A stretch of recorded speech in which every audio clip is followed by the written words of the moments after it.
ಪ್ರಜ್ವಲ್ನಿಂದ ದೇವೇಗೌಡರ ಕುಟುಂಬಕ್ಕೆ ಡ್ಯಾಮೇಜ್ ಆಗಿದೆ. ತಪ್ಪು ಮಾಡಿಲ್ಲ ಅಂದ್ರೆ ಬಂದು ತನಿಖೆಯನ್ನ ಎದುರಿಸಿ ಶಿಕ್ಷೆ ಆಗಲಿ. ಮತ್ತೆ ಪ್ರಜ್ವಲ್ ರೇವಣ್ಣಗೆ ಮಾಜಿ ಸಿಎಂ ಎಚ್.ಡಿ. ಕುಮಾರಸ್ವಾಮಿ ಮನವಿಯನ್ನ ಮಾಡಿದ್ದಾರೆ. ಚುನಾವಣೆವರೆಗೂ 4 ದಿನದ ಮುಂಚೆ ಪೆನ್ ಡ್ರೈವ್ ಹಂಚಿದ್ದಾರೆ. ಮಹಿಳೆಯರ ಮುಖ ಬ್ಲರ್ ಮಾಡಿಲ್ಲ. ಆ ಕುಟುಂಬದ ಪಾಡೆ. ಪ್ರಜ್ವಲ್ ಈ ವಿಚಾರದಲ್ಲಿ ಯಾವ ಲಾಯರ್ ಮಾತು ಕೇಳಬೇಡ, ಮತ್ತೆ ಹೇಳ್ತಿದ್ದೇನೆ, ಬಂದು ತನಿಖೆ ಎದುರಿಸು ಅಂತ ಎಚ್.ಡಿ.ಕೆ ಮನವಿಯನ್ನ ಮಾಡಿದ್ದಾರೆ.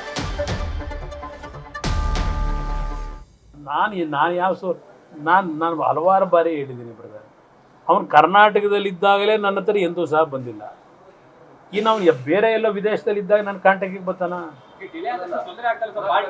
ನೋಡ್. ನಾನು ಅದಕ್ಕೆ ಹೇಳಿದ್ದೀನಿ, ಕಾರ್ಯಕರ್ತರುಗಳ ಬಗ್ಗೆ ಗೌರವ ಇದ್ದರೆ, ಈ ಪಕ್ಷದ ಬಗ್ಗೆ ಗೌರವ ಇದ್ದರೆ ಎಲ್ಲಿದ್ದರೂ ಬರಬೇಕು. ದೇವೇಗೌಡರ ಬಗ್ಗೆ ಗೌರವ ಇದ್ದರೆ ಎಲ್ಲಿದ್ರು ಮೊದಲು ಬಂದು SIT ತನಿಖೆಗೆ ಸಹಕಾರ ಕೊಡು ಅಂತ ಹೇಳ್ತೇನೆ.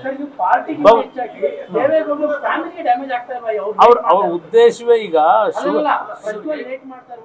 ಆಗಿದೆ. ಸ್ವಲ್ಪ ಡ್ಯಾಮೇಜ್ ಆಗಿರೋದು ನಿಜ. ಡ್ಯಾಮೇಜ್ ಮಾಡಿದ್ದಾರೆ. ಡ್ಯಾಮೇಜ್ ಮಾಡಲಿಕ್ಕೆ ಈ ಪ್ರಕರಣವನ್ನು ಇಷ್ಟು ದೊಡ್ಡ ಮಟ್ಟಕ್ಕೆ ಇವತ್ತು ಕ್ರೋಧೀಕರಿಸ್ಕೊಂಡಿರ್ತಕ್ಕಂಥದ್ದು. ಡ್ಯಾಮೇಜ್ ಮಾಡಬೇಕು ಅಂತಲೇ ಪಾಪ ಅದು ಇದರಲ್ಲಿ ಚರ್ಚೆ ಮಾಡಿಲ್ವ ದೂರವಾಣಿ ಕರೆನಲ್ಲಿ. ಈಗಾಗಲೇ ದೇವೇಗೌಡರ ಕುಟುಂಬ ಸಂಪೂರ್ಣವಾಗಿ ಗೌರ್ಮೆಂಟ್ ತೀರ್ಮಾನ ಮಾಡಿಬಿಟ್ಟಿದ್ದೇವೆ, ನಾಶ ಮಾಡ್ತೀವಿ ಅಂತಕ್ಕಂಥದ್ದನ್ನು ಅವರೇ ಹೇಳಿಲ್ವಾ? ನಾನು ಅದನ್ನೇ ಹೇಳ್ತಾ ಇದ್ದೇನೆ, ಒಪ್ಕೋತೀನಿ. ಇಲ್ಲಿ ಪ್ರಶ್ನೆ ಬ್ರದರ್, ನಾನು ಈಗಾಗಲೇ ಅದಕ್ಕೆ ಮನವಿ ಮಾಡಿದ್ದು, ಈ ಒಂದು ತನಿಖೆಗೆ ಸಹಕಾರ ಕೊಟ್ಟು ನೀನು ತಪ್ಪು ಮಾಡಿಲ್ಲ ಅಂತಕ್ಕಂಥದ್ದು ನಿನ್ನಲ್ಲಿದ್ದರೆ ಒಂದು ಪ್ರೂವ್ ಮಾಡ್ಕೊಳಪ್ಪ. ತಪ್ಪಾಗಿದ್ರೆ ಶಿಕ್ಷೆಗೆ ತಲೆಬಾಗು ಅಂತಲೇ ನಾನು ಹೇಳ್ತಾ ಇರೋದು. ನೀನು ತಪ್ಪು ಮಾಡಿರ್ತಕ್ಕಂಥದ್ದು ಯಾರಿಗಾದರೂ ಕಾನೂನು ಬಾಹಿರವಾಗಿ ಈ ಒಂದು ಪ್ರಕರಣದಲ್ಲಿ ನೀನು ಒತ್ತಡಗಳನ್ನು ಹಾಕಿ ಹೆಣ್ಣು ಮಕ್ಕಳಿಗೆ ಮಾನಸಿಕವಾಗಿ ಹಿಂಸೆ ಕೊಟ್ಟಿರ್ತಕ್ಕಂಥದ್ದು ಸಾಬೀತಾದರೆ ತಲೆಬಾಗ್ಲೇಬೇಕು ನೀನು.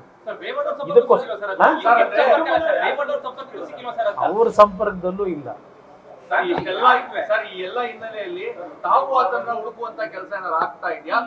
ನಾನೆಲ್ಲ ಹುಡುಕ್ಲಿ? ಈಗ ನಾನೇನಾದರೂ ಎಲ್ಲಾದ್ರೂ ವಿದೇಶಿಗೆ ಹೋಗ್ಬಿಟ್ರಿ, ಈಗ ಅಯ್ಯೋ ಕುಮಾರಸ್ವಾಮಿ ಎಲ್ಲೋ ಅಡ್ಜಿ ಅವನಿಗೆಲ್ಲ ಸೇಫ್ ಮಾಡಕ್ ಹೋಗ್ಬಿಟ್ಟ ಅಂದ್ಬಿಡ್ತಾರೆ. ಈಗ ಇದು ಬೇರೆ ನಮ್ಮ ಕರ್ಮ ಇದು. ಅದಕ್ಕೆ